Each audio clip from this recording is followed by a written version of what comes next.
నమస్కారం అండి. Bachirao AI cooking స్కూల్కి వెల్కమ్ అండి. ఈరోజు మన వీడియోలో బంగాళదుంప వడలు తయారు చేసే విధానము చాలా బాగుంటాయండి. బంగాళదుంప వడలు మనం ఏం చేయాలంటే బంగాళదుంపలు ఒక 1/2 కేజీ బంగాళదుంపలు తీసుకోండి. లేదు అంటే బేబీ పొటాటో కూడా మనకు చిన్న చిన్న దుంపలు దొరుకుతాయి కదా, అవి కూడా ఒక 1/2 కేజీ తీసుకుంటే బాగుంటుంది. దొరకకపోయినా సరే మామూలు పెద్ద బంగాళదుంపలు ఒక 1/2 కేజీ తీసుకోండి. శుభ్రంగా కడుక్కోండి, పక్కన పెట్టుకోండి. అలాగే శనగపిండి కూడా 2 కప్పుల, అంటే ఒక 1/2 కేజీ బంగాళదుంపలు మనం తీసుకుంటే ఒక 3 కప్పుల శనగపిండి, అందులోకి ఒక 2-3 స్పూన్లు బియ్యపిండి కానీ మొక్కజొన్న పిండి కానీ లేదంటే గోధుమ పిండి కానీ వేసుకోండి. తగినంత ఉప్పు, అదేవిధంగా కారము, పచ్చిమిరపకాయలు, కొత్తిమీర, అదేవిధంగా సన్నగా తగినటువంటి క్యారెట్ తురుము, సన్నగా తగిన కొత్తిమీర, సన్నగా పచ్చిమిరపకాయలు, క్యారెట్ 3 కూడా కలిపేసేసి పేస్ట్ లాగా 3 కలిపేసి పక్కన పెట్టుకోండి. అదేవిధంగా ధనియాల పొడి, జీలకర్ర పొడి, మిరియాల పొడి కూడా పక్కన పెట్టుకోండి. పెట్టుకున్న తర్వాత ఈ బంగాళదుంపల్ని మొదట మీరు ఏం చేస్తారంటే కుక్కర్లో పెట్టి 3 విజిల్స్ వచ్చే వరకు ఉడికించుకోండి. కుక్కర్ లేకపోతే మామూలు గిన్నెలో పెట్టి ఒక 20 నిమిషాలు ఉంచైనా సరే, వేడి నీళ్ళు బాగా మరిగిన తర్వాత అందులో వేసేసి ఒక 10 నిమిషాల నుంచి తీసేస్తే నీళ్ళు అన్నీ బయటకు వచ్చేస్తుంది.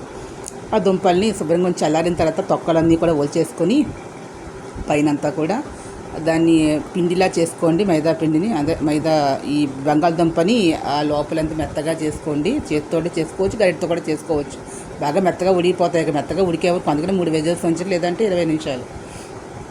అందులో ఏం చేస్తారంటే ఇప్పుడు ఈ శనగపిండి ఇవన్నీ కలుపుతాయి. ఈ శనగపిండిలోని ఉప్పు, అదేవిధంగా కారము, ధనియాల పొడి, జీలకర్ర పొడి, మిరియాల పొడి వేసేసి అందులోనే కొద్దిగా లైట్గా పసుపు వేసుకోవచ్చు, వేసుకోపోయినా పర్వాలేదు. దాంట్లోనే 2 స్పూన్ల గోధుమ పిండో వరి పిండో లేదంటే మొక్కజొన్న పిండో వేసుకుని అందులోనే ఈ మనం తరిగి పెట్టినటువంటి పచ్చిమిరపకాయలు తురుము, కొత్తిమీర తురుము, అదేవిధంగా క్యారెట్ తురుముతో 3 కలిపి అందులో వేసి బాగా కలిపి ఈ బంగాళదుంపలు కూడా మెత్తగా చేసి అది కూడా అందులో వేసి బాగా కలపండి.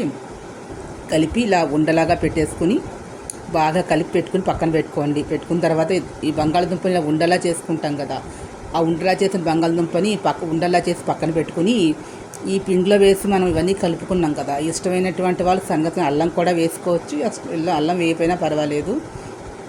బాగా కలిపి కొద్దిగా లైట్గా వాటర్ వేసి కలిపిన తర్వాత మనం పలుచగా బజ్జీ పిండిలా కొంచెం బజ్జీలా వేసిన తర్వాత అందులోనే మనం ఈ ఏదైతే బంగాళదుంప ఉందో ఆ బంగాళదుంప కూడా వేసేసి బాగా కలపండి. బాగా 2-3 సార్లు బాగా కలిపిన తర్వాత దాన్ని ఇలా ఉండల్లాగా చేసుకుందో చూపిస్తున్న విధంగా ఇలా ఉండల్లా చేసి పక్కన పెట్టుకొని దాని ఒక అరిటాకు మీద నూనె రాసుకొని స్టవ్ మీద మూకుడు పెట్టుకొని అందులో చిన్న మూకుడు పెట్టి దాని నిండా నూనె పోసుకొని బాగా వస్తుంది.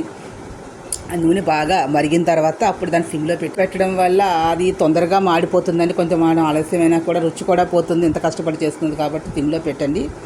పెట్టిన తర్వాత అప్పుడు అరిటాకు నూనె రాసుకొని ఇలా వడల మాదిరిగా వేసుకోండి, లేదా ఉండల్లాగా అలాగైనా సరే పర్వాలేదు. మీరు బొండలాగా ఇట్లా అది కలిపిన దాంట్లో కూడా వేసి నూనెలో వేసిన తర్వాత తీయండి. ఇలా బజ్జీలాగా అలా ఉండలాగా కానీ ఎలాగైతే మీకు ఎలా ఇష్టమైతే అలాగా బూరి టైప్ కింద చేసి అన్నీ మొత్తం ఒక్కొక్కటి తీసి పక్కన పెట్టేసుకున్న తర్వాత స్టవ్ మీద మళ్ళీ చిన్న ముక్కలు పెట్టుకుని అందులోనే కొద్దిగా నూనె వేసుకొని అందులో కొద్దిగా లైట్గా జీలకర్ర వేగిన తర్వాత కొద్దిగా ఆవాలు కూడా వేసి ఆ 2 వేగిన తర్వాత సన్నగా తగినటువంటి ఉల్లిపాయలు, ఇష్టమైతే టొమాటోస్ టొమాటో వేసి ఉల్లిపాయలు వేసి తర్వాత కరివేపాకు కూడా వేసి వేగిన తర్వాత అందులో మనం చేసి పెట్టుకున్నటువంటి ఇవన్నీ ఉన్నాయి కదండి వడలు, ఇవి కూడా అందులో వేసేసి తర్వాత బాగా కలిపేసి దింపేసి అయితే రుచికరమైనటువంటి వడలు తయారవుతాయి. దీన్ని మీరు అల్లం చట్నీతో తినచ్చు, కొత్తిమీర చట్నీతో తినచ్చు.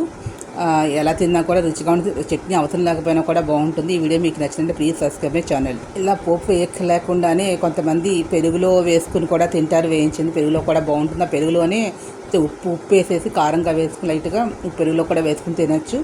కొంతమంది దింపే ముందర లైట్గా వెన్న కూడా వేసి దింపినట్లయితే అదొక రకమైన రుచిగా బాగుంటుందండి. ఈ వీడియో మీకు ఈ సీతాఫలం చాలా రుచిగా ఉంటుంది. ఈ వీడియో మీకు నచ్చినట్లయితే please subscribe my channel. Thank you to all. మరిన్ని వీడియోతో మీ ముందుకు వస్తాను. నైవేద్యం పెట్టుకునేటప్పుడు మాత్రం ఉల్లిపాయ తీసేసి నైవేద్యం పెట్టుకోవచ్చండి. So please subscribe my channel. Thank you to all.